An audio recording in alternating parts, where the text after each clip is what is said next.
Hola, ¿qué tal? Soy Armando Tauro desde Jacksonville, Florida, CEO de Golden Radio Consulting Group para el Observatorio del Trabajo y en esta cita de cada jueves para Ventanilla Pyme. Como todos ustedes saben, ayer por Jacksonville pasó el huracán Dorian. Gracias a Dios no tenemos víctimas que lamentar. Fue un día complicado, pero bueno, al fin todo salió bien. Hoy vamos a analizar, Juan, de cómo las pymes sobreviven y compiten en tiempo de crisis.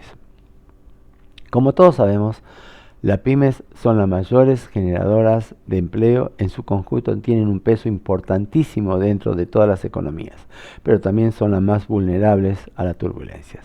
En Argentina, las pymes representan el 99.6% del total de las unidades económicas y aportan casi el 70% del empleo, el 50% de las ventas y más del 30% del valor agregado.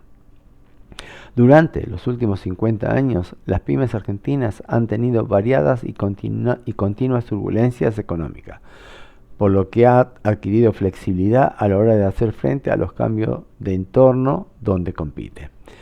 Un resumen histórico, económico argentino refleja claramente que la Argentina no ha tenido una estabilidad económica política por más de 10 años seguidos. Por lo contrario, se puede apreciar que ha habido turbulencia en ambos ámbitos, generando un estado de incertidumbre casi constante.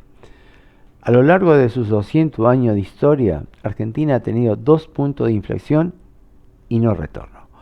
Uno en la década de los 30, donde se pasa de una economía abierta a una economía cerrada. El otro punto de inflexión es la hiperinflación de 1989-1990, que da paso a cambios trascendentales como la privatización de empresas públicas. A efecto de análisis de las pymes argentinas, basta considerar un periodo que haya afectado a la dirigencia empresarial actual. Por ese motivo, se consideran los últimos 30 años, donde se pueden destacar dos grandes crisis, la más grave de toda su historia y muchas otras turbulencias. La primera gran crisis corresponde a la hiperinflación de 1989-1990, la gran inflación que comenzó en el 1976 y se prolongó durante la década de los 80, convirtiéndose en una hiperinflación. Todos recuerdan el fracaso del Plan Austral, ¿no?, que conllevó a la hiperinflación, arrastrando a miles y miles de ciudadanos argentinos a la máxima pobreza. La segunda fue la llamada crisis de la convertibilidad, ocurrida en el año 2001, como resultado de todos los problemas que acarreaba el país. Entre otros, la gran deuda externa y el desempleo. Sucedió que la ley de convertibilidad se desplomó, entrando en default de la deuda externa y la devaluación de la moneda en más de 2/3. Recuerdan todo eso, ¿no? Estas crisis han sido la más fuerte en toda la historia argentina. Sintetizando, para percibir la magnitud de la crisis argentina, basta en señalar que en los últimos 30 años ha habido hiperinflación mayores al 500% anual, dos devaluaciones de moneda superior al 300% y muchas otras menores que tuvimos.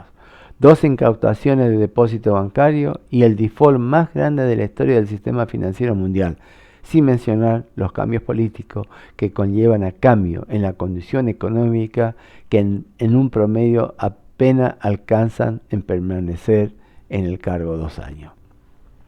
Resumiendo todo este análisis, las pymes argentinas que han sobrevivido a la turbulencia durante los últimos 30 años han llevado a una gestión muy dinámica y en muchos casos innovadora. Como ya he mencionado, esto significa que las empresas han evolucionado de una manera activa, llegando a ser pymes o empresas eficaces frente al entorno turbulento con el fin de poder sobrevivir. Para ello, las pymes deben llevar a cabo las siguientes acciones según mi punto de vista.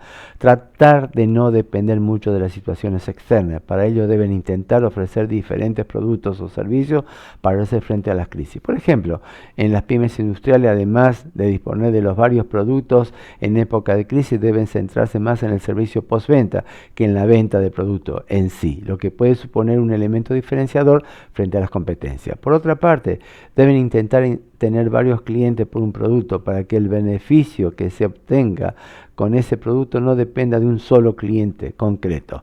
En caso de verse afectado por la crisis, por este efecto dominó, podría afectar a la pyme. Además, debe intentar anticipar lo que va a pasar frente a la demanda para poder cubrir los riesgos.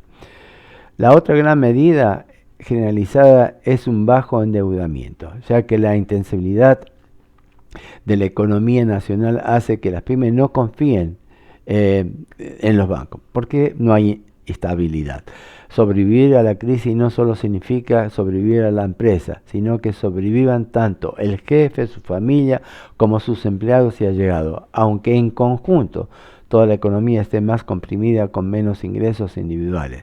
Se debe intentar mantener a las empresas y a sus empleados, así que las empresas cuando las empresas realmente quieran remontar y pase la turbulencia que están viviendo, éstas puedan crecer otra vez teniendo a su disposición a los empleados más competentes. Este fue mi análisis del día de hoy. Esto y mucho más lo seguiremos viendo el próximo jueves en Ventanilla Pyme. Hasta entonces.